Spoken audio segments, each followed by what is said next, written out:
Well, good afternoon, everyone. My name is Jeanette Winters with the Return to Work Task Force here in Katy, Texas, really providing coverage for the Tri-County areas of Waller, Harris, and Fort Bend.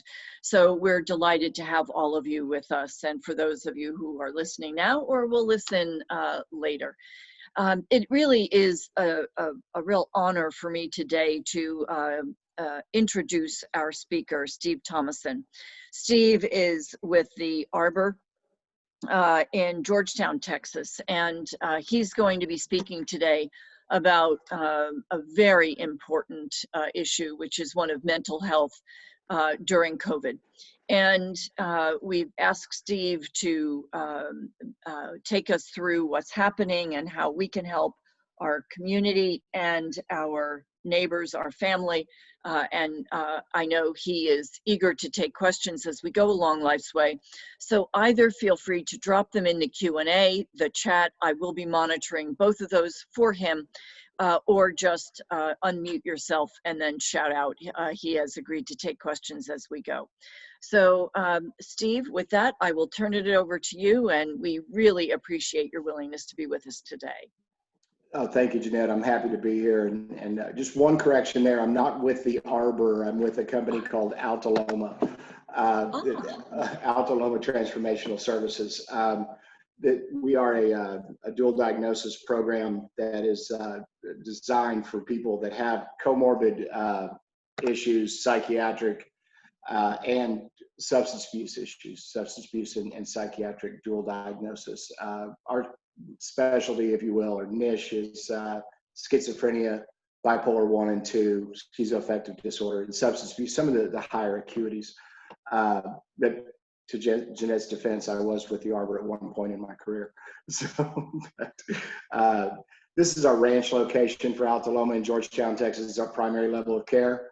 9-bed program, again, focusing on high acuities, psychiatric and substance use disorder. Our step-down program is the Villa, also in Georgetown, Texas. It's a 12-bed program designed for those that are much further along the continuum in their goal towards stabilization, and at this point able to work, go to school, etc. A very nice older home in Georgetown, built in the 1880s. What we treat is we provide an environment in which an individual can heal mentally, physically, and emotionally so that they can take steps toward long-term sobriety and independent living.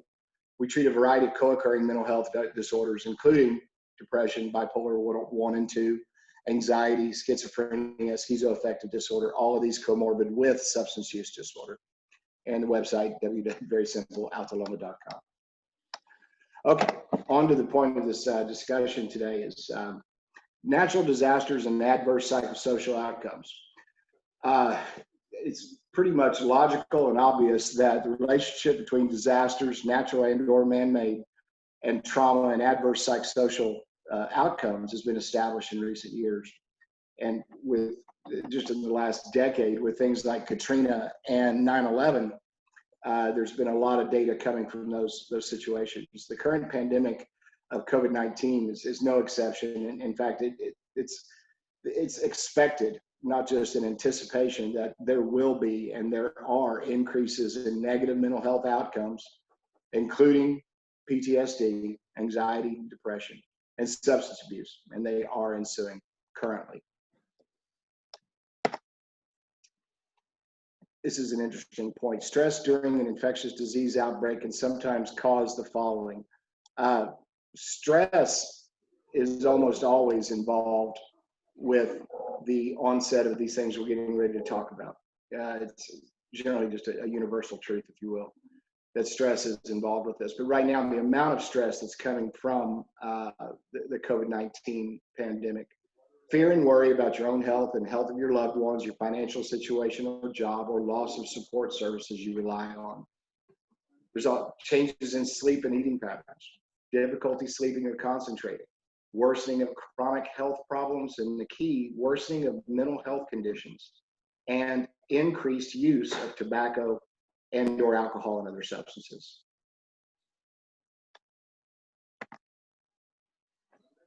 Currently in the United States, 1/3 of Americans are showing signs of clinical anxiety or depression.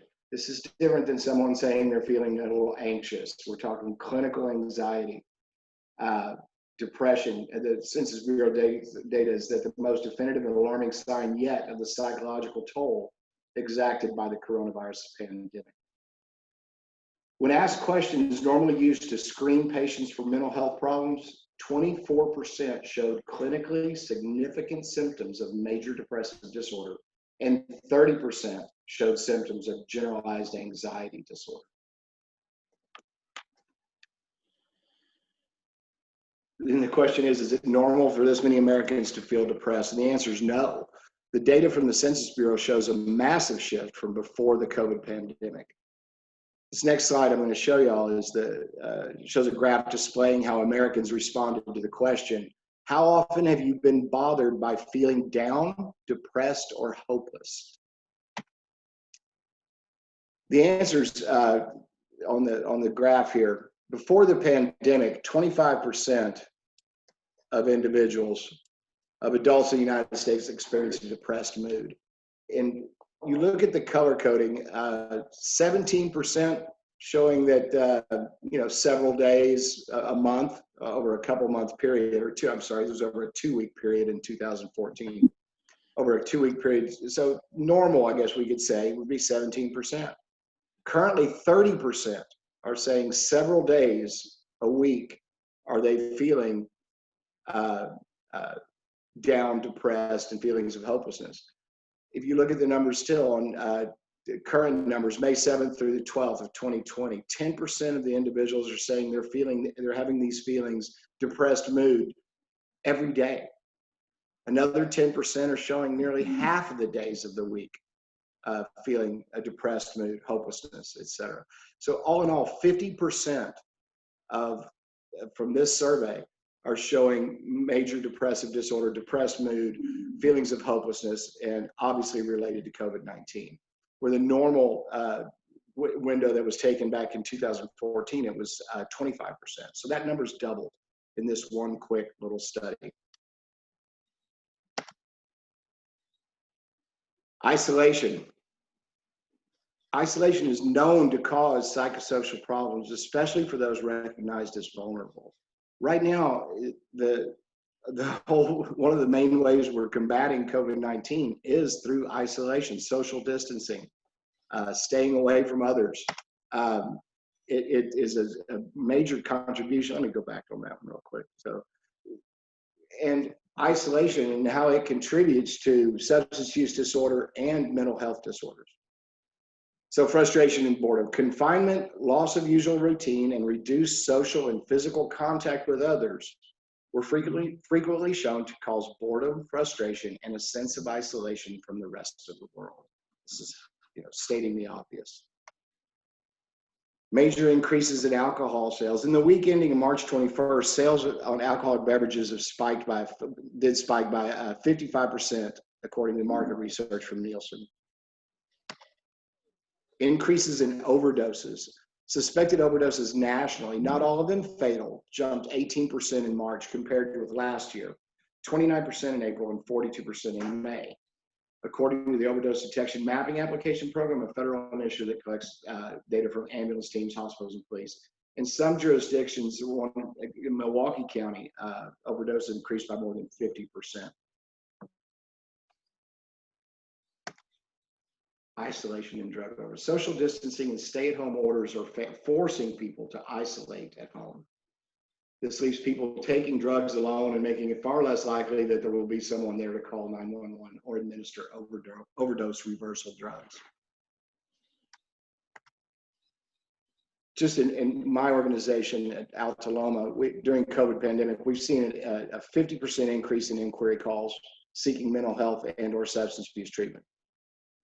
We've actually had to increase bed space by 30% to try to meet the demand for treatment. We're located in Georgetown, just north of Austin. And from the conversations I've had throughout the state of Texas and nationally, this is reflected throughout the country. Everyone has seen a huge uptick in the amount of inquiry calls coming in for people seeking help. And bed space has become at a premium in many of these organizations. Some of the contributing factors to this, the substance abuse, addiction issues, and mental health is normally family and peers would be able to notice changes in behavior just on a routine day in an individual that is beginning to develop mental health or substance abuse issues. Inside your own family, you notice these subtle changes, inability to sleep, restlessness, maybe someone that's drinking more than they normally do. You can see anxiety on your loved ones. You know that what they're going through when they're feeling depressed. You pick up on these things. Social distancing measures and recommended stay-at-home orders are delaying the family recognizing the normal symptoms of mental health and substance abuse issues. Unfortunately, what happens from this is it causes a delay in the services being delivered. Where by the time we're getting people, for instance, in my organization, Altaloma, usually a family member would notice someone that was having, for example, issues around psychosis, paranoia, hallucinations, fear going on. They would notice these things. They would get them in to see a psychiatrist. They would get them in to see into a psychiatric hospital, and then onto a program like Altaloma. And what normally in pre-COVID, if you will, was just a matter of days is now a matter of weeks, simply because of the isolation part of COVID-19 and the social distancing. And this is across the board with substance abuse, addiction issues. When you're isolating, it's strange how many people I have heard say, just in casual conversations, even at HEB yesterday, in line at HEB, people were talking about COVID and how they're coping with it. And the young lady behind me, I say young lady, she's in her 30s, but the young lady behind me said she had a cart full of wine and beer. And she goes, well, I'm drinking more. And I mean, and everybody's like, yeah, me too. And they're just talking. And I'm sitting there just keeping my mouth shut because I'm thinking, I felt like I should hand out my cards, but I refrained. But this is normal. I mean, with stress, I mean, for instance, everyone knows of happy hours. Most people on this call today, or on this webinar today, have attended a happy hour. Happy hour is designed for the end of the week and stress. People drink to deal with stress. Unfortunately, with this amount of stress, the amount of drinking is higher, the amount of drug use is higher, the amount of onset with psychiatric issues, paranoia, psychosis, are much, much higher during a time like this. Changes in mental health services. Almost overnight, we saw a paradigm shift in how the majority of mental health and substance abuse treatment services operated. Treatment providers of all levels of care had to change the way we operate to protect against COVID. For instance, an individual will try to seek treatment, and most of us now are requiring a negative COVID test before we can admit you into our programs. Fortunately, in the last couple of weeks, the rapid tests have become much more available. They're expensive, but they're available. It's worth the cost to me. If I have 20 people in one program, I would rather spend $500 on a rapid test for one individual that's seeking treatment, that I can get that result in a couple hours, than to admit him and wait days for the results, because then I'm exposing the rest of the population. Treatment, we already know that disruptions in routines can put the vulnerable at risk of relapse. One of the things that comes into play here with substance abuse and with mental health, both, and I go back and forth because substance abuse, addiction is a mental health issue. So they're completely all in the same.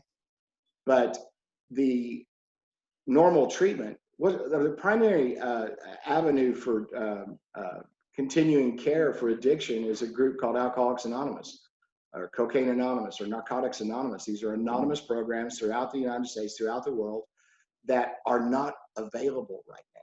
So we're saying, and addicts, alcoholics, stay sober by the fellowship of Alcoholics Anonymous or Cocaine Anonymous, or whatever it might be, whatever 12-step program it might be. And so when the fellowship is no longer available and isolation is mandated by governments and organizations, we're putting this very high-risk population at an incredibly higher risk. Same thing with straight mental health, going to see your therapist, working with peer specialists, working with family, talking to family, having these contacts are what are so critical for the outcomes. Seeing your psychiatrist, staying on the medications for long-term positive outcomes. And these have all been disrupted. And human beings, as a rule, don't really like change. In my experience, the addict, alcoholic, and people with mental health issues, it's greatly multiplied. Change is a very difficult thing for them to tolerate. So we're asking them not only to put them in the worst case scenario for their continued recovery, but we're also asking them to do it totally differently and in isolation. The rise of Zoom as we sit here on a Zoom call. With the major shift in mental health treatment due to COVID-19, providers needed a fast solution to continue working with patients. Thank God, due to drastic nature and speed of the COVID-19, can I edit while we do this? Due to the speed of COVID-19 onslaught, HIPAA, the Health Insurance the Portability Accountability Act, rules were relaxed to allow for more telehealth and telepsych via video conferencing. The way we're doing this webinar today is the same way that a great number of providers across the country, and I assume across the world, are now providing treatment, individual therapy, and group therapy. For instance, at Alta Loma, we have just like group therapy, 8 to 12 people in a group for a couple hours doing group therapy. It's done via Zoom now. With a therapist on one end and patients and clients on the other end. And while it's not maybe the best case scenario, it's the best we have right now. So its efficacy can be challenged as compared to face-to-face. But in reality, the risk of face-to-face is so high that we've embraced it as a business model, or just as a general rule. The treatment industry has embraced this, and luckily for us and the rest of the country, not only has HIPAA relaxed those rules, but insurance companies and Medicare and Medicaid have relaxed some of their stipulations around that too. I wanted to spend some time really talking about that, because as we get down toward the end of this presentation, there is a discussion about solutions for the people on this webinar today. What can you do? And the fear, so many people are afraid to even go to the hospital for something other than COVID-19 because of all the news and all the media telling us that hospitals are full, they're a hotbed of infection, et cetera, et cetera. And it's the same with psychiatric and substance abuse. But reaching out to your primary care physician, your therapist, you already know, the psychiatrist, the services are available via Zoom or other forms of video conferencing that will still get you the help you need and get the help that your loved ones need. Zoom and other video conferencing services were already in place for some providers. Now, almost all treatment providers have been forced to add virtual services. Although it is not always a preferred method of treatment, as I said, it has become the new normal for treatment providers. And in many cases, you're able to see even more people on a day than you would before in face-to-face. And some issues with seeking inpatient treatment, whether that be for mental health or substance abuse and addiction. We have seen several treatment providers forced to shut down due to the COVID pandemic. Some of those because of COVID outbreaks in their organizations, within their facilities, and some of those simply because they didn't have the infrastructure to support the isolation, the admissions process, which involves the rapid test or some sort of test at that point, keeping people socially distanced and isolated, and in the first week or so of admission while you're confirming that they're in fact negative for COVID. This puts other providers who are already overwhelmed with an increased demand. Many inpatient treatment providers are not set up to quarantine single patients with an infectious disease and must take precautions to protect patient and staff. The issues with these extra precautions is that they often delay the entrance into inpatient treatment due to waiting times on COVID-19 testing. Again, though, this sort of reinforces the previous slide with the video conferencing and Zoom and everything else. If any of you have the need for any type of therapy or counseling and psychiatric care, I encourage and will continue to encourage through this presentation that you reach out to your existing providers, and they will have avenues for video and telepsych and telemedicine. Okay? What are the solutions? First and foremost, make sure anyone that you may think is struggling, make sure they have access to their available resources. If you're a provider, do your best to continue treatment as normal. Check in on your family and friends about their mental health. Everyone reacts differently to stressful situations, stating the obvious again. How you respond to stress during the COVID-19 pandemic can depend on your background, your social support from family or friends, your financial situation, your health and emotional background, the community you live in, and many other factors. The changes that can happen because of the COVID-19 pandemic and the ways we try to contain the spread of the virus can affect anyone and everyone. You know, the current numbers, I look at these numbers almost daily. And if there are 1 million people, for example, that, and I know that's not the accurate count, 1 million people are positive, have been positive for COVID, you can very simply multiply whatever number you see by 4, just for a conservative estimate on how people are really strongly affected, because that's going to be the immediate family. Mothers, fathers, children, sisters, brothers, you name it, grandparents, aunts, uncles, co-workers, whatever that might be. The numbers are not reflective of the number of people that are, the numbers of people that are affected by COVID, multiply that times 4 for a minimum number of how many people are getting extreme stress dealing with COVID-19. If you have a loved one that, or a close friend, whatever it might be, that is going through a positive situation, hospitalized or whatever it might be, I can tell you, you're emotionally compromised, and there are going to be very stressful days and nights to work through. And those people, not the people with COVID, are getting help through the medical system. Those of us around them and trying to support need to seek out mental health and therapy and psychiatric as needed. People who may respond more strongly to the stress of a crisis include people who have existing mental health conditions. These are the high risk for stress right now. Existing mental health conditions. People who use substances or have a substance use disorder. People who are at high risk for severe illness. People that are in that vulnerable category. Older people, people of any age with certain underlying medical conditions. Children and teenagers. People caring for family members or loved ones. Frontline workers such as healthcare providers and first responders. Essential workers who work in the food industry or any other essential industry for that matter. People who have lost their jobs, had their work hours reduced, or had other major changes to their employment. People who have disabilities or developmental delay. I can tell you that as people with mental health, underlying mental health issues during this time, it's taking a great deal of effort and intervention with my clientele to help them understand the severity of COVID and what that looks like. The diverse reports in media, I'm trying to be nice when I say this, are challenging at best. And one of the most difficult things for people right now is what they're getting from social media. The facts, we think we have them straight one day and the next day they're different.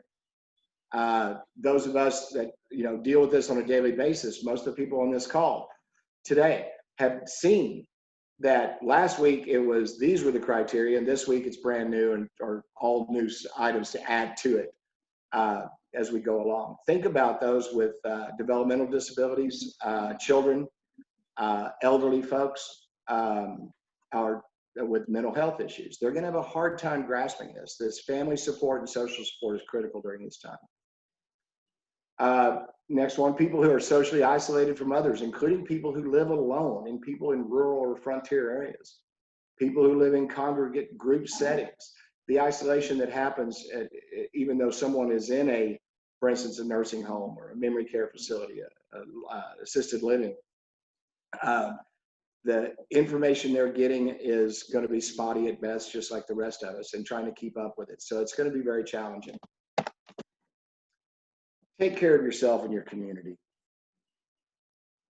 Taking care of your friends and your family can be a stress reliever, but it should be balanced with care for yourself. Helping others cope with their stress, such as by providing social support, can also make your community stronger. During times of increased social distancing, people can still maintain social connections and care for their mental health. Phone calls or video chats can help you and your loved ones feel socially connected, less lonely or isolated. The amount of the Apple FaceTime has just gone through the roof. Something I never used prior to the social distancing and during this pandemic. Healthy ways to cope with stress.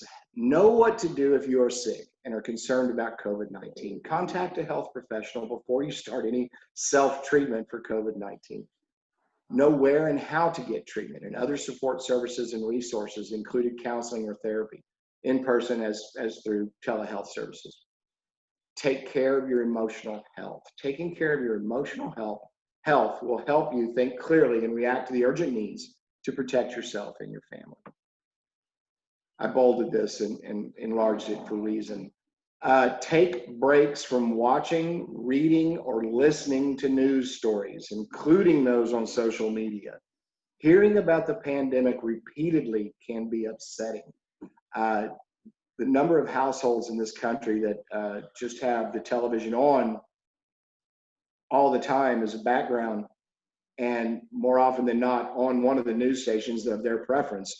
What this does to people that are at high risk, children, elderly, mental health, substance abuse, while many people can tolerate that, the people I just listed have a hard time tolerating that. I strongly encourage to minimize your social media and try to use it for socializing with loved ones and people you care about, as opposed to reading all the news stories or the quasi-news stories on social media that can cause much higher levels of stress.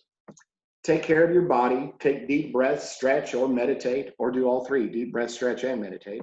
Try to eat healthy and well-balanced meals. Exercise regularly. Get plenty of sleep. Avoid excessive alcohol and drug use. Make time to unwind. Try to do some other activity. I was with a family member this weekend and just this past Saturday, and there's a COVID case in my family, and I actually had to say, will you please sit down? And I made her sit down with me, and I had her breathe with me. I said, we're going to breathe together for a couple minutes. Obviously, with a positive COVID situation in the family.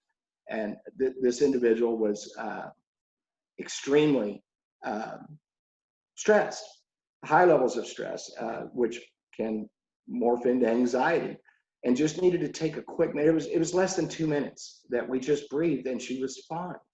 It's funny how often we need to be reminded to breathe. But do that. I strongly recommend it. Connect with others. Talk with people you trust about your concerns and how you're feeling. Connect with community or faith-based organizations. While social distancing measures are in place, consider connecting online through social media or by phone or by mail. Most of what I've heard from the faith-based organizations and churches, et cetera, are all having an online and opportunity to stay engaged. Take care of your mental health. Mental health is an important part of overall health and well-being. It affects how we think, feel, and act.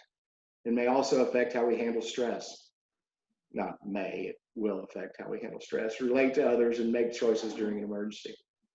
People with pre-existing mental health conditions or substance use disorders may be particularly vulnerable in an emergency. Mental health conditions such as depression, anxiety, bipolar disorder, or schizophrenia affect a person's thinking, feeling, mood, or behavior in a way that influences their ability to relate to others and function each day. These conditions may be situational, which is short-term, or long-lasting, which is chronic. People with pre-existing mental health conditions should continue with their treatment and be aware of new or worsening symptoms. If you think you have new or worse symptoms, call your healthcare provider. Especially if it's the stress, if the healthcare provider, even if you don't have a pre-existing condition, call your healthcare provider if stress gets in the way of your daily activities for several days in a row. If you're finding that it's hard to stay on task, whether it's job or family or whatever it may be, and the stress is a contributing factor to you staying on task, staying focused, being able to sit down and relax, you can't do it right now. These are all indications of stress getting out of hand. And reaching out to your healthcare provider is warranted at that point.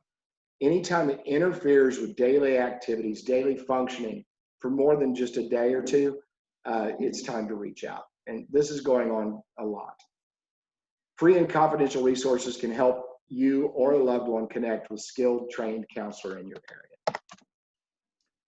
Unfortunately, suicide is an increase in suicide. The numbers are still, vague at this point, but what we're expecting to see is an increase. Different life experiences affect a person's risk for suicide. Feelings of isolation, depression, anxiety, and other emotional or financial stresses are known to raise the risk for suicide. Everything I just listed in that first sentence is all what we're talking about in all the prior slides. Feelings of isolation, depression, anxiety, and other emotional or financial stresses are known to raise the risk of suicide. People may be more likely to experience these feelings during a crisis like a pandemic. However, there are ways to protect against suicidal thoughts and behaviors. For example, support from family and community, or feeling connected and having access to in-person or virtual counseling or therapy can help with suicidal thoughts and behavior, particularly during a crisis like the COVID-19 pandemic. Reach out to your, again, the suicide hotlines, reaching out to therapists, reaching out to your psychiatrist, calling 911.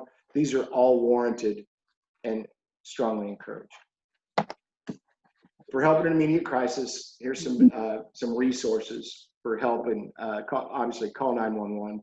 Disaster distress, National Suicide, National Domestic Violence Hotline, National Child Abuse Hotline, National Sexual Assault Hotline, and on, the Elder Care Locator and Veterans Crisis Line.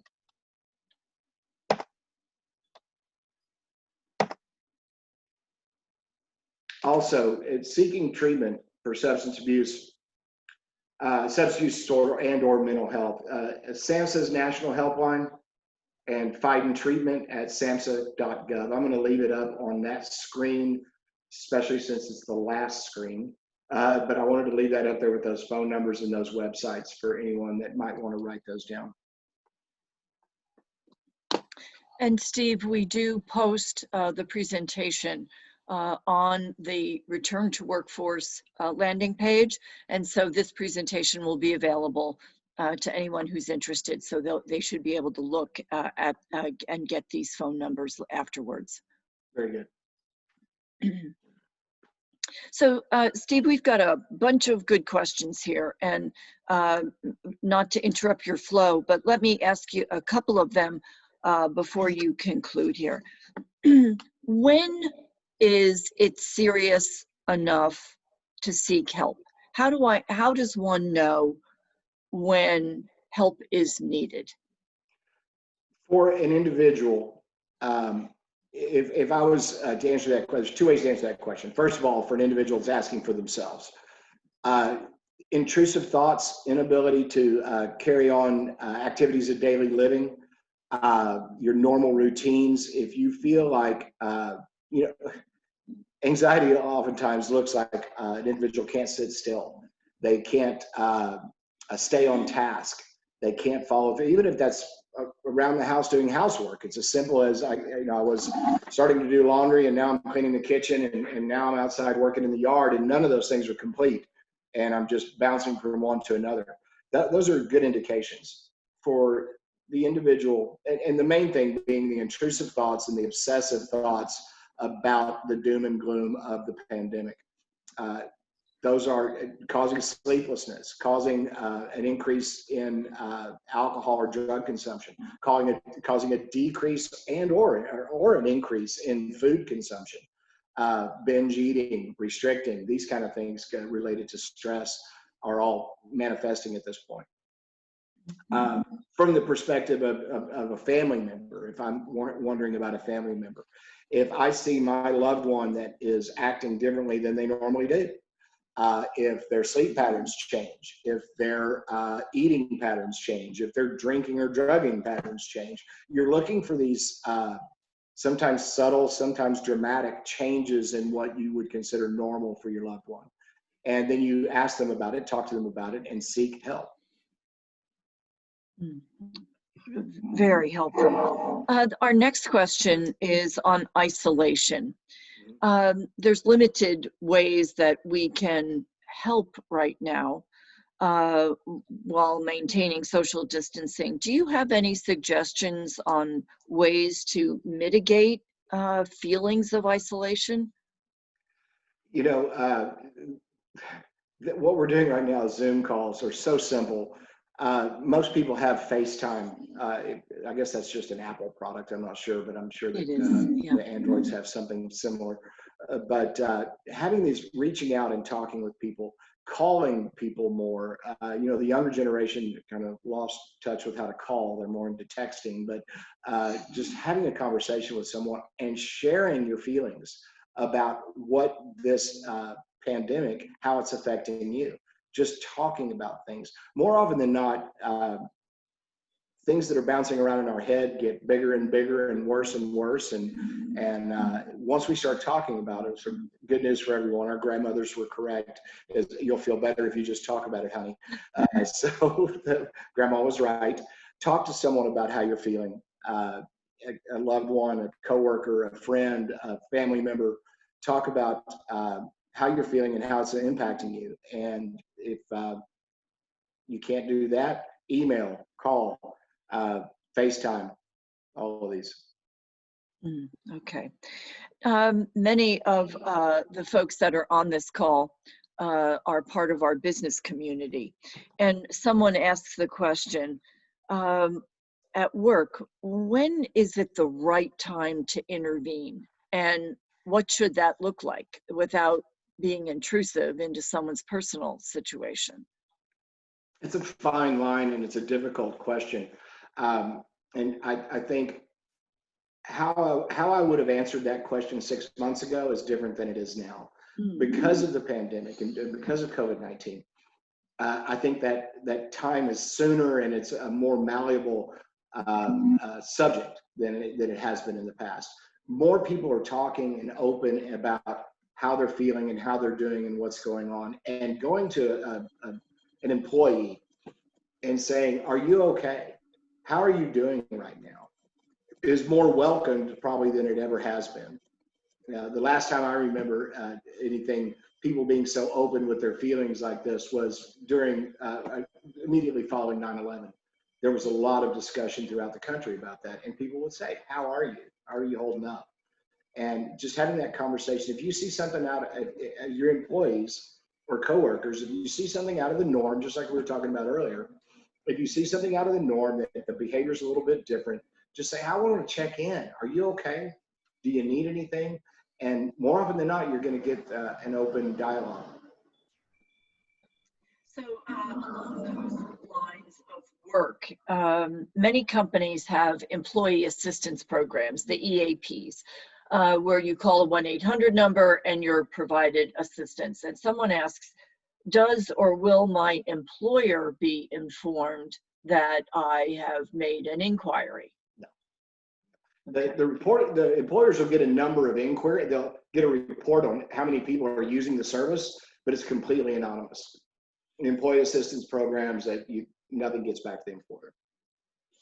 That's so good to hear for some people, I'm sure. Well, as an employer, I want to know, I like to get the report that is it being used or not, but that's all I get. It doesn't tell me who, what, when, or where, so it's completely anonymous. Okay. One of the things that I do, Steve, is to teach people about emotional intelligence. And we talk about emotional flares because we get them even in the most normal of circumstances. Do you have any recommendations on how to deal with emotional flare-ups when a lot of us are feeling very emotional at the moment? Yeah, yes. You call them emotional flare-ups. I refer to them as emotional overreactions, and we Okay. are overrun with them right now, where basically our reactions are disproportionate to the stimuli, correct? Mhm. And we're taking things more personally. We're more defensive. We are, because we're on edge, and it's all related back to Yeah. stress. And because of that stress, and if you experience that with a loved one or family member or whatever the case may be, hopefully you're able to just kind of, okay, it's not a good time. They're not in a good spot right now. There is a preponderance of people out there right now that are not in a good space right now. And they're going to have emotional flare-ups or emotional overreactions due to that. And hopefully your relationship is such that at some point you can come back and address it when you're in a little bit better spot.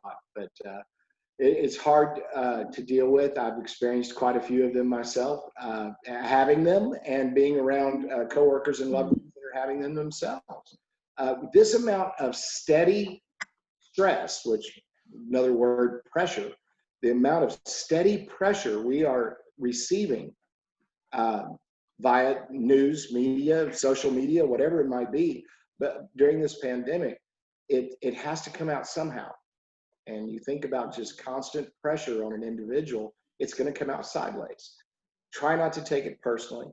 Try to remember that this individual might have had a bad day. It's not about you, and hopefully you can work through it together. Now, if that gets out to I'm sorry, Jeanette, if that gets to that it is a daily occurrence, and I'm talking 2, 3, 4 days in a row where it's irrational, disproportionate emotional overreactions, then that individual hopefully should seek help. Okay, good. What another listener asks about veterans and concern for their well-being. I think all of us have seen the statistics of how many veterans commit suicide daily. Do you have any special admonitions or recommendations for supporting the veterans in our lives?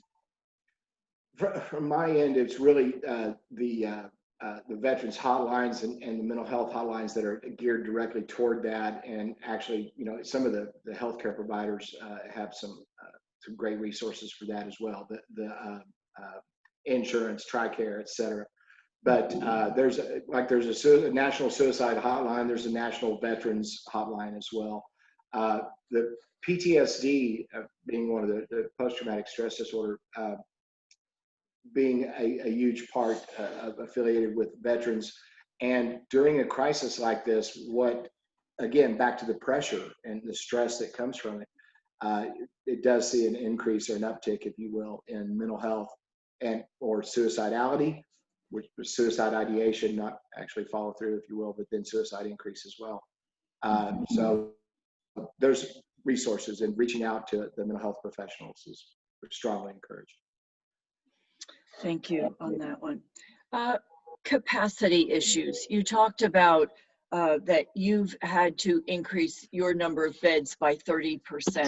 Mm-hmm. Given that we're looking at a protracted period of isolation and trying to, stem the curve on this virus and, waiting for a vaccine, do we have enough mental health professionals to help all the people that are going to need help? Mm-hmm. Well, there's a large segment of the mental health professionals are able to move from one segment to another, and in crisis. And you look at the reaction, the responses we got with Katrina or 9/11 or whatever the case may be. So you have this shifting that takes place with a certain segment of the mental health providers.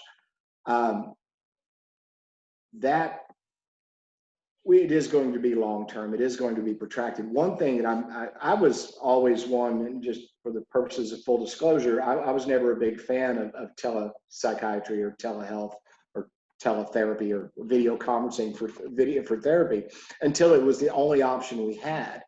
And now we have seen it just explode. And the encouraging results I'm seeing from people benefiting from the teleconferencing. So, and what that does, for example, Jeanette, if an individual and private practice therapist was maybe able to see, 6 to 10 people a day in a face-to-face individual session, those numbers on telehealth go from 15 to 20 in a day, because you're able to, it's so much more efficient for the delivery of services. Now, I'm not saying that when things get back to hopefully a post-COVID world in the not too distant future, that we're not going to re-embrace face-to-face therapy or delivery of services in general. But at this time, it's filled a void, and it's allowed us to increase capacity in many levels. Someone writes here that what do you do if you find a family member that, for example, is deep in their cups, they're inebriated, and beyond the point perhaps of just being drunk? Where do you go? What do you do with somebody? How do you start that help process when they're clearly not capable of taking that step themselves? Do you take them to the ER? Well, first of all, I love the expression "deep in their cups." It's very British. I like that. You don't hear that one very often. But so if someone's deep in their cups, as Jeanette says, to the point of intoxication and low response or no response, then you call 911 and you get an ambulance and they transport them to an emergency room. And more often than not, if it's, for example, if it was a loved one, I'm single, but let's say it was my spouse. If I had a spouse that I would say, okay, this is having a drinking problem, and I would, at that point, I've probably been trying to talk to them about it for months, if not years, about their drinking problem or drug problem, often that, it's unfortunate the way I'm going to word this, but you want to seize that opportunity with a low response, no response level of intoxication. To get the medical professionals involved, and that's usually an ambulance drive and to an emergency room, and because they can die. I mean, unfortunately, the misinformation out there that people think with drugs and alcohol, the number one killers for drugs and alcohol are alcohol and opiates. More people die from opiates than do from a lot of other drugs, from alcohol than from other drugs. That's one way, seeking couples therapy, seeking family therapy, trying to get the individual. More often than not, denial and rationalization are very deep and almost at an expert level for someone that has a drinking or drug problem. I'm not that bad. I'm not as bad as so-and-so. I still have a job. I'm still paying my bills. These are all rationalizations that allow someone to continue on in their addiction. But continued conversations, firm boundaries. If you cannot get that loved one to seek therapy, you should seek therapy. You need to protect you and your family. If there's children involved, other people, you need to protect you if they won't seek help for themselves. Usually through that therapeutic process for trying to protect you and your loved ones from the addict alcoholic, you're going to learn a tremendous amount about boundaries and lines in the sand, if you will. And that will help you help them.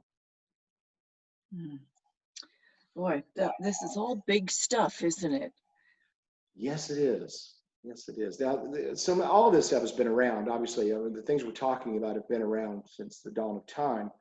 But we're seeing the huge uptick, the rapid increases in very short order since March of this year. And people's lives are in danger. People's mental health is in danger. And it doesn't seem to be going away anytime soon. Someone asks, that they've heard commercials and seen commercials online as well on television about these call-in therapists that you can get, and that they're supposed to be available in every state in the union. How do we know if they're legitimate, and are they safe to call? You know, I'm not familiar with the commercial. If it's there's been a lot of discussion among my colleagues about, yes, let me take a moment. I would grab that as opposed to nothing. Okay. If your options are, I can call this number that's readily available in a commercial I just saw, or I can just sit here and wait for things to get better, seize the opportunity. If you have health insurance, call your insurance company. Look at the insurance company website, find folks that they recommend. That's going to speed up the process. If you have an EAP, go that route. If nothing else, just Google in your area looking for therapists and look for credentials, you know, for mental health, and your primary care physicians will be able to recommend people as well. Oh, that's another good resource. That's another good resource. Okay. And another attendee asks this delicate question about a family member who's had repeated episodes of alcoholism and has gone through treatment and then lapses. Should their family be more vigilant in looking for lapses now? Are people more likely to relapse? And if you could speak to the relapse issue. Absolutely. Relapses, yes. The relapse right now is very high. As I briefly mentioned earlier in the presentation, you know, I shudder to call it this, but 12-step groups, Alcoholics Anonymous, Narcotics Anonymous, these self-help groups, if you will. One of the key components is the fellowship and being able to sit in a room with other people that have had your experiences and talk about them. And there's a lot of camaraderie and comfort and encouragement and hope that comes from that. And with this isolation that's going on with the pandemic, yes, relapses are very high, very high. And substance abuse treatment is still going on and available. And if they relapse, it's a good idea to get back in. Do you have any tips or tricks for our attendees in terms of the here and now? And you suggested that people exercise, they eat well, they watch what they eat, and they drink. Anything to pay particular attention with relative to COVID? For example, you said watch your social media time. Are there resources that you would recommend people do keep their eyes on? What would you suggest to our audience? Netflix. So anyway, and it's something that's positive and upbeat. You know, instead of spending so much, to me, social media and the news media in general are such a contributing factor to the stress levels that everyone's experiencing. Doing everything you can to avoid those.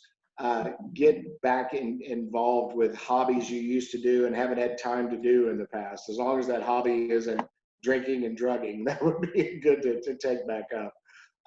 There's still the ability to go outside and go for walks and runs and exercise, and as long as you're socially distancing and taking care of yourself in that regard.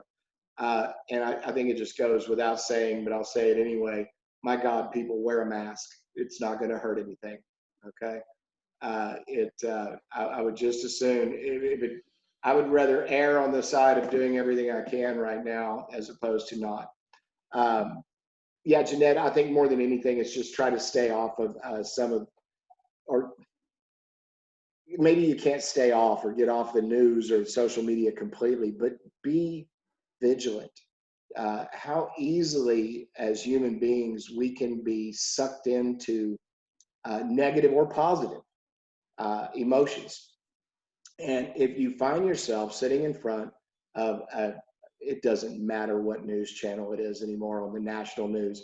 They're all, you can be easily sucked into it. I recommend, for example, there's some people that are news junkies, whether it's CNN or Fox or MSNBC, it doesn't matter, and trying to break them off of that cycle during COVID. I'm just encouraging them to search the news outlets online. Look at Reuters, read, if you're a Fox person and that's the only thing you want to watch, read it online as opposed to watching the TV show. And the same with CNN, MSNBC. I don't want to show any prejudice towards any of those, but and social media, people that are sites you follow that are so spun up on conspiracy theories or negativity in general, you know, you can hide them or delete them. You don't have to allow that into your head. Protect yourself, be vigilant, keep positive energy coming in, and try to keep the negative energy at bay. And that's going to do wonders for your stress levels.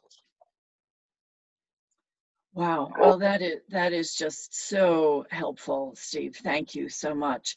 On behalf of the task force and its members and member organizations, we'd like to thank you because this is such a big topic of interest and concern for many, and you've given some really actionable things that we can do and implement today and right away. So we really appreciate that. Just to remind our listeners, this program every Tuesday at 2 o'clock is the Task Force Return to Workforce Task Force webinar. The task force was started in April to look at 4 key pillars: medical, including mental health as well as physical health, financial, strategic, and then people. And so if you have any questions or anything, a topic you'd like to see covered in an upcoming webinar, please let us know. Just go to the landing page and that got you here to this webinar. You'll see all of the prior presentations. Give us about a day and we'll have Steve's up as well. But we're here to support the community. We're here to provide resources and authoritative resources. So please don't hesitate to reach out, place an inquiry or a request, and we'll do our best to be of help. As Steve says, the primary thing we're working on right now is to encourage people to do 3 things. One is to wear your mask. The second is to appropriately social distance and understand what that means. And third, keep your hands washed. So, you know, Steve, my grandmother used to tell me that all the time: wash your hands, keep away from people, and, you know, and there you go. So you're right, our grandmothers had it right all along. So with that, I'd like to wish everyone a good day and good health, and we hope to see you here next Tuesday. Thanks, and thank you, Steve, so much. Thank you. Bye-bye. Bye-bye now.